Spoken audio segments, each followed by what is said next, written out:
क्या एक इंटरनेशनल संगठन जो टेररिज्म के खिलाफ बना है, वही आतंकवाद पर चुप क्यों बैठा है? Why did India, a founding voice against terrorism, walk out of a global consensus at SCO? नमस्कार दोस्तों, आप सुन रहे हैं Civil 360, the only UPSC channel you can listen to while working. Stay updated 24/7. आज हम डिकोड करेंगे एक ऐसे बड़े डिप्लोमेटिक इंसिडेंट को जहां जियोपॉलिटिक्स, टेररिज्म और इंडिया की जीरो टॉलरेंस पॉलिसी तीनों एक ही फ्रेम में दिखें। तो आइए करंट अफेयर्स और स्टैटिक जीएस नॉलेज को एक साथ जोड़कर इस पूरे मुद्दे को समझते हैं। सबसे पहले जरा बैकग्राउंड समझ लेते हैं। 22 अप्रैल 2025 को जम्मू और कश्मीर के पहलगाम में एक बड़ा आतंकी हमला हुआ। हाँ, बहुत दुखद घटना थी वो।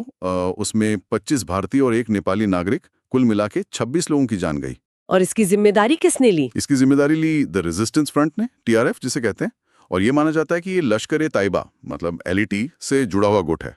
अच्छा। भारत ने तो सीधा आरोप लगाया कि इसके पीछे पाकिस्तान का हाथ है। जाहिर है ये सिचुएशन काफी टेंस हो गई होगी। हाँ बिल्कुल।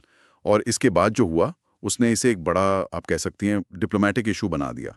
भारत की तरफ से क्या रिएक्शन आया इस हमले के बाद? भारत का रिएक्शन काफी तेज और कह सकते हैं डिसाइसिव था।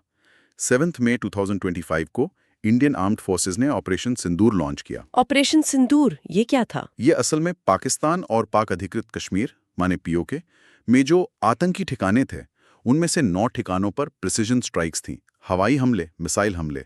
डिफेंस मिनिस्ट्री ने इसे एक केंद्रित, नपातोला और नॉन एस्कलोटरी मिशन बताया। मतलब फोकस सिर्फ टेरर इंफ्रास्ट्रक्चर पर था। पाकिस्तानी मिलिट्री टारगेट्स को अवॉइड किया गया? हाँ बिल्कुल। उनका कहना था कि निशाना सिर्फ आतंकी ढांचे थे, पाकिस्तानी फौज नहीं। ये पूरी तरह इंटेलिजेंस बेस था।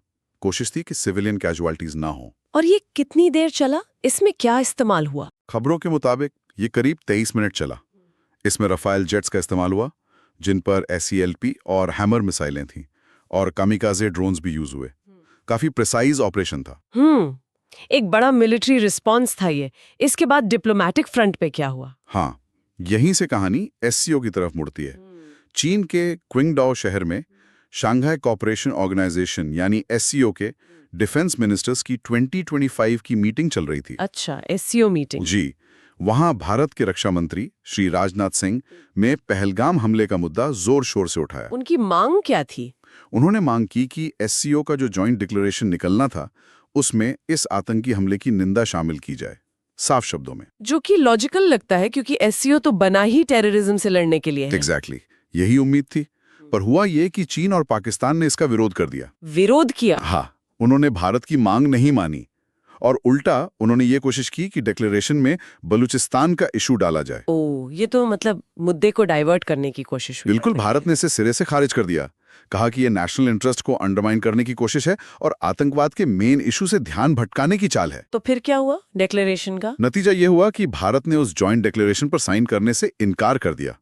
रक्षा मंत्री ने साफ कहा SCO आतंकवाद पर न्यूट्रल नहीं रह सकता। और उन्होंने पाकिस्तान पर भी निशाना साधा। इनडायरेक्टली, हाँ। कहा कि कुछ देश आतंकवाद को स्टेट पॉलिसी के इंस्ट्रूमेंट की तरह इस्तेमाल करते हैं। इशारा साफ था। ये SCO जिसके प्लेटफॉर्म पर ये सब हुआ, ये है क्या असल में? हमारे एस्पिरेंट्स के लिए थोड़ा बताइए। जरूर। देखिए, SCO यानी शंघाई कोऑपरेशन ऑर्गेनाइजेशन, ये एक यूरेशियन पॉलिटिकल, इकोनॉमिक और सिक्योरिटी अलायंस है। 2001 में बना था। हालांकि इसकी जड़ें शंघाई 5 में हैं, जो पहले से था। इसके मेंबर्स कौन कौन है अभी? यार, भी इसमें 9 परमानेंट मेंबर्स हैं। चीन, रूस, कजाकिस्तान, किर्गिस्तान, ताजिकिस्तान, उज्बेकिस्तान, ये तो शुरू से थे। फिर भारत और पाकिस्तान 2017 में जुड़े और सबसे लेटेस्ट मेंबर है ईरान। और इसका मेन फोकस क्या रहता है? मेन फोकस है regional security, counter terrorism cooperation और इकोनॉमिक कनेक्टिविटी। और इनका एक रैट्स भी तो है, रीजनल एंटी टेररिस्ट स्ट्रक्चर। हाँ बिल्कुल। रैट्स का मुख्यालय ताशकंद, उज्बेकिस्तान में है। और यही तो विडंबना है। विडंबना कैसे?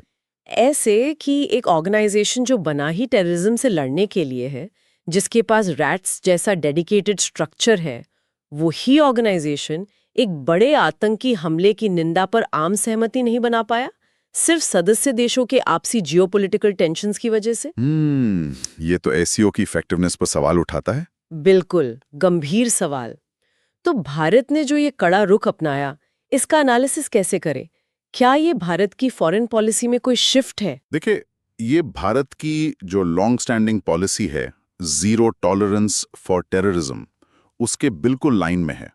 कोई शिफ्ट नहीं, बल्कि उसी पॉलिसी का एक फर्म एप्लीकेशन है। मतलब कंसिस्टेंसी है। हाँ, अगर भारत उस डेक्लेरेशन पर साइन कर देता जिसमें पहलगाम का जिक्र ना हो और ऊपर से बलूचिस्तान का रेफरेंस डालने की कोशिश हो, तो ये भारत की स्ट्रेटेजिक क्रेडिबिलिटी और नेशनल इंटेग्रिटी से कॉम्प्रोमाइज होता। तो ये एक तरह से सिंबॉलिक डिप्लोमेसी को रिजेक्ट करना था। बिल्कुल, भारत ने मैसेज दिया कि हम सिंबॉलिक जेस्चर्स में नहीं पढ़ेंगे अगर हमारे कोर नेशनल इंटरेस्ट डाइल्यूट हो रहे हों।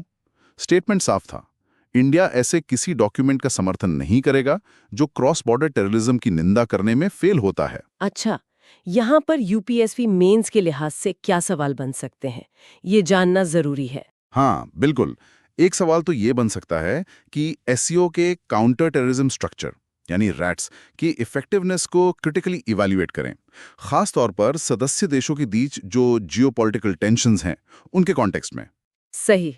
और दूसरा अहम सवाल ये हो सकता है कि भारत एससीओ जैसे मल्टीलैटरल प्लेटफॉर्म्स पर अपने नेशनल इंटरेस्ट्स और मल्टीलैटरल कमिटमेंट्स को कैसे बैलेंस कर सकता है, स्पेशली जब टेररिज्म और सॉवरेनिटी जैसे सेंसिटिव इश्यूज सामने हों। ये दोनों ही काफी रेलेवेंट क्वेश्चंस हैं। हाँ, करंट कॉन्टेक्स्ट में बहुत रेलेवेंट है। इस पूरे इंसिडेंट का एससीओ की अपनी क्रेडिबिलिटी पर क्या असर पड़ा होगा? असर तो पड़ा है और शायद गहरा पड़ा है। देखिए, एससीओ में डिसीजंस कंसेंसस से होते हैं। भारत के इनकार से जॉइंट डिक्लेरेशन आ ही नहीं पाया। तो ये इंटरनल डिविजन्स को दिखाता है। हाँ, ये दिखाता है कि ऑर्गेनाइजेशन अंदर से कितना डिवाइडेड है। इंडिया चाइना पाकिस्तान राइवलरी खुलकर सामने आ गई। ये एससीओ की यूनिटी और कॉमन थ्रेट्स पर मिलकर काम करने की एबिलिटी दोनों पर सवाल खड़े करता है। तो फाइनली भारत ने अपने इस स्टैंड से क्या साबित किया? भारत ने यह साफ कर दिया कि टेररिज्म के मुद्दे पर डबल स्टैंडर्ड्स नहीं चलेंगे। अगर रीजनल पीस चाहिए तो सभी देशों को बिना किसी लाग लपेट के आतंकवाद के खिलाफ मजबूती से खड़ा होना होगा। यूपीएससी एस्पिरेंट्स के लिए इसकी रेलेवेंस को समराइज करें तो देखिए, जीएस पेपर 2 इंटरनेशनल रिलेशंस के लिए ये बहुत इंपॉर्टेंट है। इंडियाज मल्टीलैटरल डिप्लोमेसी, एससीओ में चैलेंजेस जैसे China Russia balance, Pakistan issue, strategic autonomy, ये सब समझने के लिए ये केस स्टडी अहम है। और जीएस पेपर 3 सिक्योरिटी चैलेंजेस, उसके लिए भी टेररिज्म, क्रॉस बॉर्डर टेररिज्म और इंडिया का सिक्योरिटी रिस्पांस जैसे ऑपरेशन सिंदूर, इन टॉपिक्स के लिए ये एक बहुत ही रेलेवेंट एग्जाम्पल है, रियल वर्ल्ड एप्लीकेशन दिखाता है कॉन्सेप्ट्स का। बिल्कुल। तो दोस्तों, यही था आज का पूरा विश्लेषण, जहां जियोपॉलिटिक्स सिर्फ एक खबर नहीं बल्कि यूपीएससी मेंस के जीएस 2 और जीएस 3 का कोर बन चुका है। अब बारी है एक छोटे से सवाल की। ये रहा आज का question. Which of the following SCO member countries does not share a land border with China? A. Kazakhstan, B. Uzbekistan, C. Iran, D. India. अपना जवाब नीचे कमेंट कीजिए। और हाँ, अगर आपको ये ब्रेकडाउन वैल्यूएबल लगा हो तो सिविल 360 को सब्सक्राइब करें, बेल आइकन दबाएं ताकि अगला मुद्दा भी आप बिना मिस किए सुन सकें। Civil 360, the only UPSC channel you can listen to while working. Stay updated 24/7. मिलते हैं अगली चर्चा में एक और जरूरी मुद्दे के साथ। तब तक के लिए तैयारी करते रहिए, सोचते रहिए और जुड़े रहिए Civil 360 के साथ। जय हिंद।